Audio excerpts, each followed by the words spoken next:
சென்னை தலைமைச் செயலகத்தில் முதலமைச்சர் எடப்பாடி பழனிசாமியை பாமக இளைஞரணி தலைவர் அன்புமணி ராமதாஸ் சந்தித்து பேசினார். இந்த சந்திப்பின் போது தமிழகத்தில் நடைமுறையில் உள்ள 69% இடஒதுக்கீட்டை பாதுகாக்க உடனடியாக நடவடிக்கை எடுக்க வேண்டும் என அன்புமணி வலியுறுத்தினார். பின்னர் செய்தியாளர்களிடம் பேசிய அவர் தமிழகத்தில் ஜாதிவாரி கணக்கெடுப்பை உடனடியாக நடத்த வேண்டும் என வேண்டுகோள் விடுத்தார். தமிழ்நாட்டில் கிட்டத்தட்ட தாழ்த்தப்பட்ட மக்கள், பழங்குடி மக்கள், பிற்படுத்தப்பட்ட மக்கள், மிகவும் பிற்படுத்தப்பட்ட மக்கள், சிறுபான்மை மக்கள் எல்லாம் 85 விழுக்காட்டிற்கு மேல் இருக்கின்றார்கள் என்று நிரூபணம் செய்ய வேண்டும்.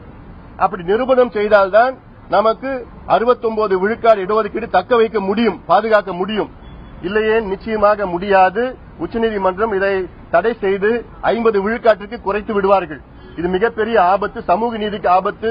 அப்படி வந்தால், ஒரு சூழல் வந்தால் மிகப்பெரிய சட்டம் ஒழுங்கு பிரச்சனை, மிகப்பெரிய பிரச்சனை வரும். தமிழ்நாட்டில் மிகப்பெரிய போராட்டங்கள் நடக்கும்.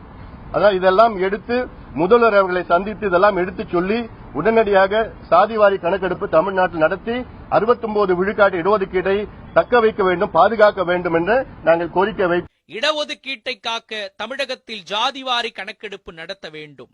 சமூக நீதியை நிலைநாட்டவே சாதிவாரி மக்கள் தொகை கணக்கெடுப்பு கோருவதாக பாட்டாளி மக்கள் கட்சியின் நிறுவனர் ராமதாஸ் தெரிவித்துள்ளார்.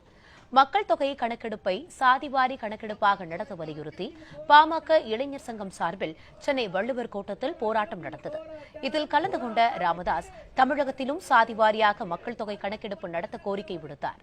சாதிவாரி கணக்கெடுப்பு நடத்தப்படவில்லை எனில் மிகப்பெரிய போராட்டம் நடத்தப்படும் எனவும் ராமதாஸ் எச்சரிக்கை விடுத்தார்.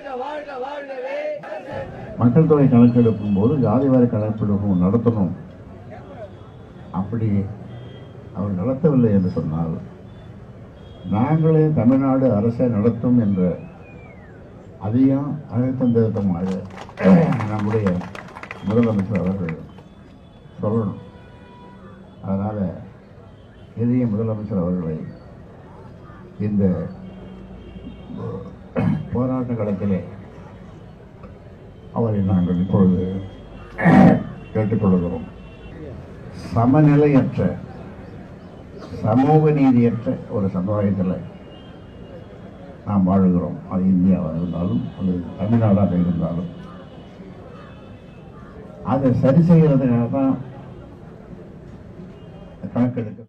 எனவே நீண்ட காலமாக கடந்த ஆண்டு கூட பாட்டாளி மக்கள் கட்சியினுடைய நிறுவனர் மருத்துவரையா அவர்கள் 69% இடஒதுக்கீடை உறுதி செய்ய வேண்டும் என்று சொன்னால் முழுமையான சாதிவாரி கணக்கெடுப்பை நடத்த வேண்டும் என்று தமிழக முதலமைச்சர் அவர்களை சந்தித்து சொன்னார். அது தற்பொழுது மத்திய அரசு சொல்லியிருக்கக்கூடிய இந்த வாய்ப்பை பயன்படுத்தி முழுமையான சாதிவாரி கணக்கெடுப்பை நடத்த வேண்டும் என்று இப்பொழுது நாங்கள் கோரிக்கை வைத்திருக்கிறோம்.